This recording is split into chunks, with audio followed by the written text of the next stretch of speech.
Hello everyone and welcome to the Anime Daily, and thank you for joining me as we explore the Princess of Jahad story arc from the Tower of God, the webtoon series. A small arc yet jam-packed with twists and information about certain characters, mostly focusing on that of Annak and Endorsi. This arc overall was really fun to read, and I really liked the structure of this arc. It was structured in a way that every segment flowed nicely after each other and didn't feel like anything broke away too suddenly or abruptly. So from that point of view, I thought it was very smart story writing, and it was really appreciative of myself because I just found my enjoyment being a lot more because of it. So let's start off with one of my personal favourite characters from this series. That, of course, is Endorsi. This arc gave us a better look into her personality, and honestly, I loved the personality that was on display because it was phenomenal. She comes across as more self-centered, and possibly you could intuit this as self-righteousness because you have the hint of that in her kind of attitude when she's talking to someone. You know, she knows that she's a princess and that's a big deal, so she won't stand for anyone being disrespectful to her. And rightly so. No one should be disrespectful to her.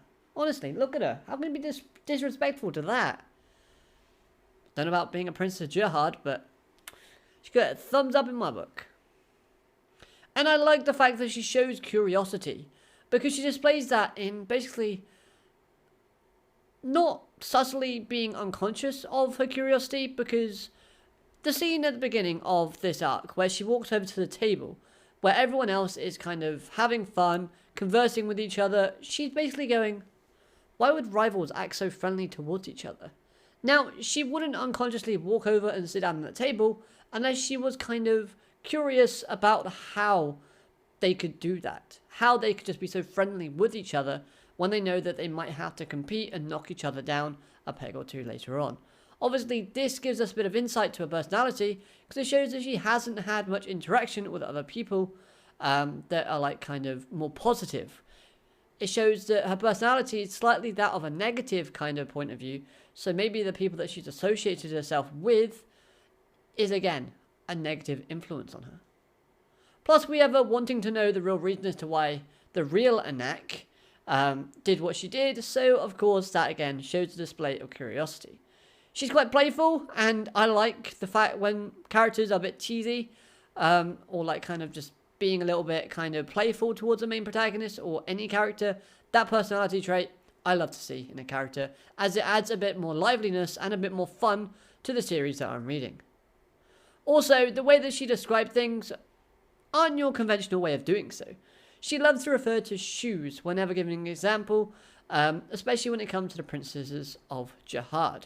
She likes to say, like, her father loves his daughters so very much, no one else could use them. They're like shoes on a display case, never to be worn, only to be admired from afar.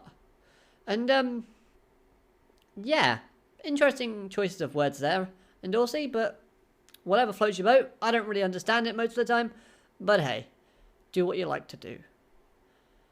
You can also include her getting annoyed and provoked, a good personality trait, as it shows that she's got a lot of pride and self-respect. Which, of course, I'm referring to when Annak starts calling her a fake. This triggers an Endorsi and basically just makes her kind of show her who's boss a little bit. And the final note for Endorsi's character in this video that really kind of stuck out to me while reading was a line about power. She tells Annak that the way Annak got her power was a crime, and Endorsi herself had to work hard to gain the power that she had been given, that of course being the power that all Princesses of Jahad get. Which kind of makes me wonder as to what methods did she use in order to obtain this power and to become a princess? She says she had to work hard. Does she kind of like mean that physically? Or does she mean like she had to be very flirtatious with the king of Jahad? Or I don't really understand it. Hopefully we get more elaboration on that as we move forward. Just a self note, I do know from the anime experience personally, but I like to do these reviews as like looking at it with fresh eyes. Okay? Cheers. But all in all though, a great showcasing for Endorsi's character. Something that I was very much looking forward to, and I'm glad they delivered brilliantly. Why am I shaking my fists? I normally shake my fist when I'm angry, but I'm not, I'm happy. Endorsi content. You know I like that. Yuri, Endorsi, two great characters. Both get spotlight in this webtoon series. So that I appreciate a lot. So then let's move on to Annak. This arc really dived deeper into Annak's character. And that twist about her being the daughter of a real princess was actually really exciting and executed very well. The fact that this series showed us more content in that flashback with the real Annak and little Annak in the past, I thought was very useful, and it gave me a better understanding of what the real Annak actually went to and why she kind of passed away. In the anime, this wasn't really the case. The anime kind of gave us a little bit as to like the reason, but didn't actually show a lot. And I'm not gonna lie, when the real Annak was talking to someone on the telephone in the anime series, I was very confused. I wasn't quite sure who she was getting angry with when she stated, "You promised me a happy life." I personally thought she was talking to the King of Jahad himself, but obviously in this webtoon version, it's made very clear that she's talking to Annak's father, aka her husband. And yeah, so she's having an argument with the man that she married, obviously stating that, you know, yes, she broke one of the rules of being a Princess of Jahad. She got married to someone, she had a baby with someone, so she broke loads of rules. And her marriage may not be as strong as she initially had hoped. But at the same time, that's okay. Because the real thing that makes Annak smile and happy and makes it all worth it is that the real Annak basically has a wonderful daughter that she otherwise would not have had she had not married this, her husband, basically. So from a content point of view, I really did appreciate this because it told a better story. It made you connect with the character of Annak a little bit more as you got more information, and you still left you wondering a little bit more, scratching your head going, there's a little bit more to this puzzle, isn't there? When can we have it? Come on. And yet it still gives us that enough information that makes us a little bit sympathise with Annak in present time. So I think that's a very smart decision to do, and it was very good storytelling. So I don't like to do this, but if we compare anime to webtoon, the webtoon wins on this one. Okay, so again, while I was editing this video, I found a little treat.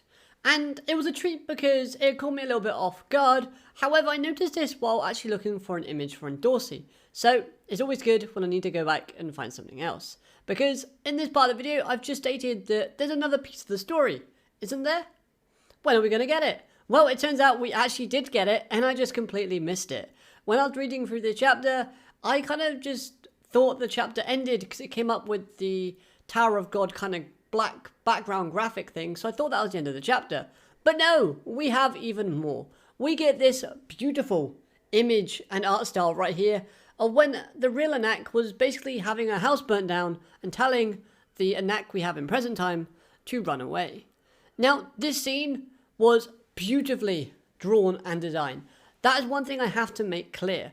Actually, throughout the entire kind of this arc, the art style has been amazing, but this was phenomenal.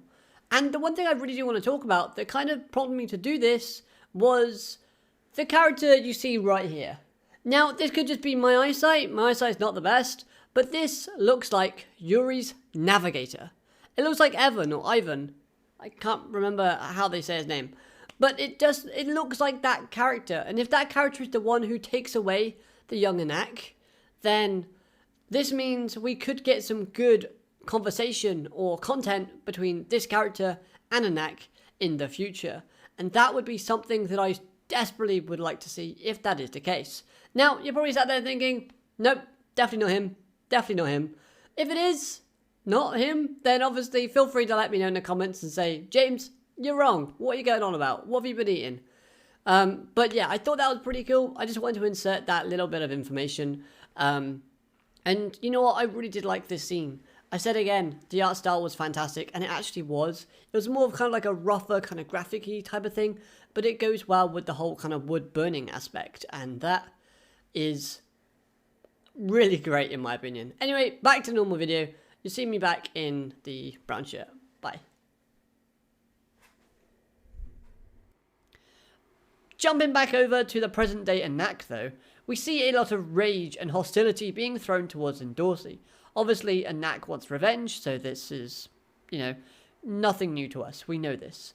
But then Annak is really timid and looks like she has given up before we get the flashback. But once the flashback is over, she's all fired up again, and this is where my issue kind of occurs. She seems like she's more upset about the pie baker, aka her father, being killed than her mother being killed. So are we meant to believe that chicken pies are more important to Annak than Annak's own mother? I got it. I don't get that, but that's the way I interpret it. Maybe I misread it, but at the same time, after kind of interpreting this way and reading it that way, I couldn't take this scene seriously anymore. I really couldn't. So, following that up with the whole kind of, oh no, don't let me fall, with Endorsi like pulling her down and, that banter between them, it went really serious to then really goofy. Not quite sure about that. And apart from that, I liked the main focus on the next character during this arc. I thought it was well handled and it was very effective in giving us that information that we have asked for so long in the next character. Obviously, we want to know what drives her, what makes her as strong as she is, and we finally get that. So if you like Annak, then you're going to like the content given in this story arc. So, good job. Now time for some world building and lore behind the princesses. This really did catch my attention, as the webtoon series shows a bit more of like an interesting way of how the princesses get their powers. And honestly, this image right here, it gives me more questions than answers. Because do they have to be human, go into this crystallized ball or whatever, and then just kind of break out like a butterfly? I don't know. I hope we do get some more answers on that later on. But if that's the case, and we see some majestic female character cracking out of this cocoon type thing, after gaining the powers splits, we just see her kind of wish her hair out. I think that'd be pretty funny. Not gonna lie, looking forward to that. I want to see that now. Let's make it happen. I don't know if it has yet. Obviously, 100 chapters down the road. If not, we should ask for him to do that. Just like a little joke panel. Anyway, moving on. A quick rundown of the princesses and what they're not allowed to do. They're not allowed to love or marry anybody else. Real Annak broke that. Oopsie daisy. Or have a baby with anybody, as the king fears of his power spreading throughout the country. Or the tower. Oops, the real Annak broke that. Yikes. These ladies are basically known as princesses, and they have to basically swear their everlasting loyalty to the king, even though they're not blood related. They have no blood ties to the king himself. So, it takes a lot of loyalty and a lot of commitment for that, honestly. Round of applause if you're a Princess of Jahad. But then, moving to the training of the wave controller category. As we see little cracks forming in the character of Hao. Hao is a character that we don't really know a lot about, so we still need to learn a bit more about his character moving forward. But if you look and pay close attention to his facial expressions, you can see that he's very relieved when Bam doesn't beat him in the in the popping of balloon challenge. And he does get a bit deterred upon finding out that I still didn't find out what his name pronunciation was like. Lador? Laudry? The sleeping bag dude is basically helping Bam train. He's like, hold on a minute. You know that only 2 people can pass, right? So, why would you help out the enemy? And obviously, he has so much confidence in himself that he's not going to fail. So he's like, why not? Bam helped me out. He found a pillow for me. So I thought I'd trade him. And this is the type of reaction that I was expecting to see. Like I said, only 2 wave controllers are going to pass, this sort of test that we're coming up. We've been told this. And judging from the sleeping bag dude's showcasing of Shinzu and his ability with that, we can presume that he's already passed with what he's displayed so far. And with Bam being our main protagonist, Obviously, we as readers know that he's going to pass somehow, but what interests me the most is how he's going to pass. What journey, what development, what obstacles does he have to overcome before he can say, yep, I passed that test, whoop whoop. And that is interesting to me. And I like to see that, and I like the fact that we're seeing that being created and kind of being worked on and kind of integrated into the story a little by little. And finally, the conversation between Bam and Kun I thought was really insightful, as we see just how naive Bam really is at this point. This series is basically that of betrayal. It's that of finding a way to get over the obstacles that you need in order to achieve your dreams. You know, you've got to do things, get your hands a little bit dirty. And Bam, at this point of the series, he just wants to help the princesses because they're likely to fail after their training shenanigans. And Bam, you need to kind of not be so naive, mate. Just because you want everyone to pass together, because friendship is everything, and Bam is acting like a shonen jump main protagonist at the minute with like the whole let's do everything together, woo, kind of trope. We kind of need to go away from that a little bit. But Kun here actually tries to talk Bam down and tries to make him see some sense and see reason. This obviously is something that I really did like. It shows that, you know, although Bam and Kun are on the same team, Kun isn't just going to, like, you know, let Bam trample all over him and just follow him like a sheep. He's going to try and guide him and nurture Bam, make him into, like, a character that is going to be formidable later on. And that displays a good level of friendship and kind of camaraderie. I think I said that word correctly? Moving on. And he basically points out to Bam and says, look, you've caused someone else to fail so you can get here, correct? And I love the shocked expression that Bam gives off after hearing this. Because it not only does it show that Bam is listening, but it shows that he understands what is being said in this kind of conversation and isn't just making it all about himself.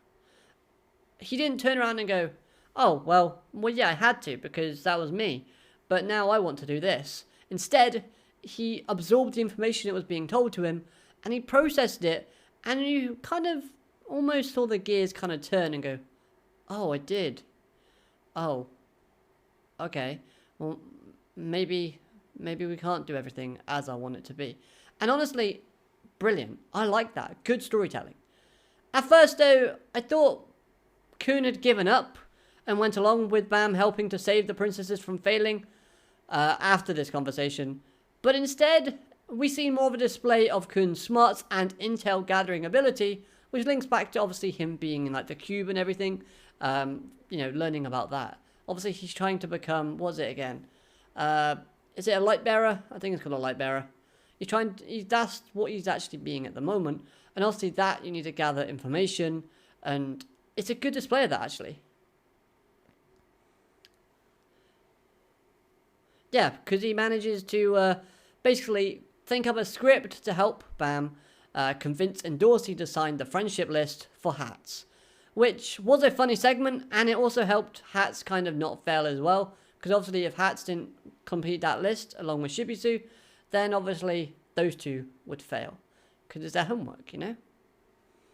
And yeah, so this segment with Bam kind of talking to Endorsi was really fun, and I liked it. It was a nice change of pace, actually. After this kind of explosive amount of information, we get a nice little bit of interaction between Bam and Endorsi that kind of makes Endorsi a little bit more kind of cheeky and playful.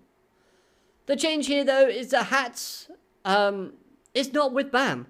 In the anime, we see Hats and Bam together talking to Endorsi, trying to convince her to basically doing the same thing as Bam's doing in this chapter, but instead, you know, obviously the anime takes Hats with him, but not the webtoon series. So I wonder why the anime did that.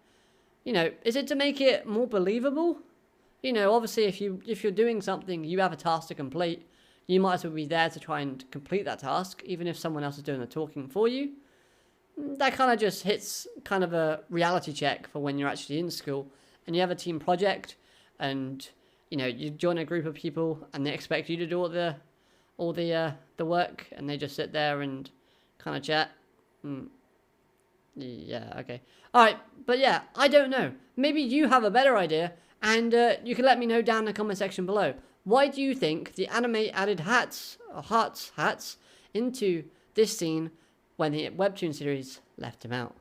Overall, though, I really did like this arc. It was a put together arc that was structured brilliantly, that explores the world building, the tower, and the characters. And I can't wait to see what happens next. Will Annak continue her revenge and attack Endorsi repeatedly? Or is Hal going to show something surprising by being a little bit sneaky in attacking someone that's a little bit weaker than him? We'll have to wait until that time comes. But in the meantime, why not give this video a like if you enjoyed it, and subscribe if you're new, so you get more webtoon content and more anime content from this channel in the near future. I'll also be looking at a new webtoon series. Well, I think it's new. It's only got 5 chapters at the moment, which I actually really did like the first 2 chapters. So make sure you stick around for that, and that'll come later on during the week. Other than that though, have a great day, stay safe, alligator, madane, bye.